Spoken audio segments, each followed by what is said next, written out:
Jagan and co డిఎస్సిపై చేస్తున్న ఆరోపణలు కోడిగుడ్డుపై ఈకలు పీకడమేనని రాష్ట్ర మంత్రి డాక్టర్ డోలాశ్రీ బాలవీరాంజనేయ స్వామి అన్నారు. ఒక డిఎస్సినే కాకుండా ప్రతి అంశం మీద నానా యాగి చేస్తున్న వైసీపీ నాయకులపై మంత్రి స్వామి మీడియాలో ఆగ్రహాన్ని వ్యక్తం చేశారు.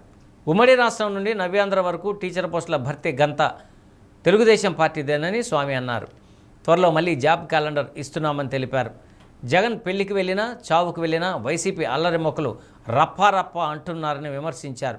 బాధిత కుటుంబాన్ని వదిలి నిందితులను పరామర్శించడం జగన్కే చెల్లిందన్నారు. నారాసుర రక్త చరిత్ర అంటూ జగన్ మాట్లాడటం సిగ్గుచేటన్నారు. సొంత బాబాయిని చంపటం నారాసుర రక్త చరిత్ర, ఏది నారాసుర రక్త చరిత్రో చెప్పాలని నిలదీశారు.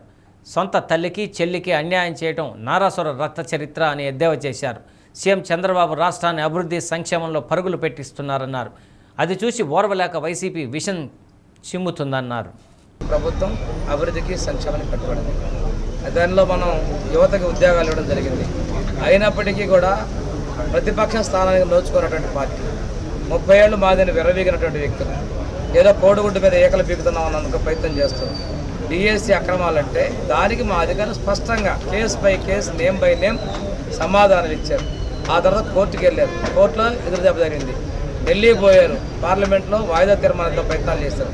ఏది ఏమైనా అన్నీ విఫలమైపోయి ఢిల్లీలో రాజీనామాలు చేసి లోకేష్ రాజీనామా చేయాలని అడగటం అర్ధరహితం. నీ అవివేకం, నీ అజ్ఞానం. మీరు మానసిక స్థితి బాగలేక మీరు మాట్లాడే విధానం ఇది. నీ కారు కింద మనిషి చనిపోతే పక్కకు లాగి పడేసి ఆ రోజు పల్లాడిపోతారు రఫా రఫా అంటే. అదేవిధంగా సొంత చిన్నాన్ని చచ్చిపోతే నువ్వు దోషులను వెనకేసుకొస్తూ తల్లికి చెల్లికి న్యాయం చేయాలి. మొన్న పలాసలో చనిపోయిన వ్యక్తిని ముద్దాయిని తప్పించి నిర్దోషిని ముద్దాయిగా చేసే ప్రయత్నం చేస్తూ పరామర్శిపోయి మాట్లాడి నారాసుర చరిత్రను మాట్లాడుతున్నాం. ఏది నారాసుర? చిన్నాన్నను చంపడం నారాసుర? తల్లిని చెల్లిని బయటకు చంపడం నారాసుర? ఇలాంటి అసత్యాలు చేస్తున్నావు. నువ్వు కరెక్ట్ కాదని చెప్పి తెలియజేసుకుంటూ ఈరోజు డిఎస్సి మీద కూడా ఏదో పెద్ద షెడ్యూల్ తిరుగుతున్నారు. మీరు ఎన్ని చెప్పింది కొంగ జపం చేస్తున్నారు. దాన్ని ప్రజలు విశ్వసించరు. ఈరోజు చాలా పారదర్శక దేశం. ఎప్పుడు డిఎస్సి ఉద్యోగం ఇచ్చినా అది తెలుగుదేశంకే సాధ్యమైంది. రేపు మళ్ళీ జాబ్ క్యాలెండర్ ఇస్తున్నాం. ఈరోజు ప్రజలు రెచ్చగొట్టే ప్రయత్నాలు చేస్తున్నారు. వేరొక యువత అంటున్నారు, పెద్దలు వచ్చి ముందు నిలబడుతున్నారు. ఈరోజు మహిళలకు కానీ ఈరోజు మహిళా సంక్షేమానికి కానీ అది అన్ని రకాల అభివృద్ధిగా మేము కట్టుబడున్నాం. అభివృద్ధిని సంక్షేమాన్ని అన్ని విధాలు ముందుకు తీసుకెళ్తున్నాం. ఈరోజు భోగాపురం ఎయిర్పోర్ట్ కొత్తగా ఆయనకు ఒక డీసీ వచ్చింది. మాజీ ముఖ్యమంత్రి క్రెడిట్ చోరీ డీసీ ఏది చెప్పినా అది నేనే చేశాను అంటాడు. ఆ రోజు చంద్రబాబు నాయుడు కలిసిన శిలాఫలం 2700 ఎకరాలు చేస్తే ఇది అంత ఎందుకని చెప్పి వెనకపోతే భూములు ఇచ్చావు. ఆ రోజు జిఎంఆర్స్ అయితే పనులు మొదలు పెట్టించారని చెప్పావు. మళ్ళీ ఇప్పుడు పూర్తి చేసి నేను చేసిందే కదా అంటావు. నీ బాధ్యత సరిగా చక్రమించరా. 5 ఏళ్ళు ఏం చేసాం అర్థం కదా. 3 ఏళ్ళలో మేము పూర్తి చేయగలిగాం. ఇది ఇంకో విషయం. వెలుగొండ ప్రాజెక్టుకు వచ్చాడు, పూర్తి కాకుండానే నీళ్ళు ఇచ్చానన్నాడు.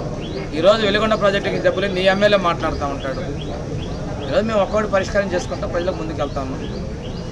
ఆ రోజు జిల్లాల కోసం ధర్నాలు చేస్తే పట్టించుకోవాలా. మార్కాపురం జిల్లా ఇచ్చాము, అద్దంకిని కందుకొని తీసుకొని జిల్లాలో కలుపుకొచ్చాం. ఇన్ని పనులు మేము తీసుకొస్తున్నాం. మీరు ఈ ప్రభుత్వాన్ని మాట్లాడే అర్హత మీకు లేదు. ఈరోజు ఏది చేసినా సమర్థ నాయకత్వంలో చేస్తున్నాం. ప్రధానమంత్రి మోడీ గారు, ఉప ముఖ్యమంత్రి పవన్ కళ్యాణ్ గారు, ముఖ్యమంత్రి చంద్రబాబు నాయుడు గారి యొక్క సమన్వయంతో ఈ సంకీర్ణంలో మేము ఈ రాష్ట్ర భవిష్యత్తుకి, ఈ రాష్ట్ర అభివృద్ధికి, ఈ రాష్ట్ర బిడ్డల భవిష్యత్తుకి కట్టుబడి ఉన్నామని తెలియజేసుకుంటూ దేశంలో ఎక్కడా లేని విధంగా సంక్షేమ పథకాలు పెద్ద మొత్తాలు ప్రభుత్వం ఏంటంటే చంద్రబాబు నాయుడు గారి సారథ్యంలో ఎన్డీఏ ప్రభుత్వం.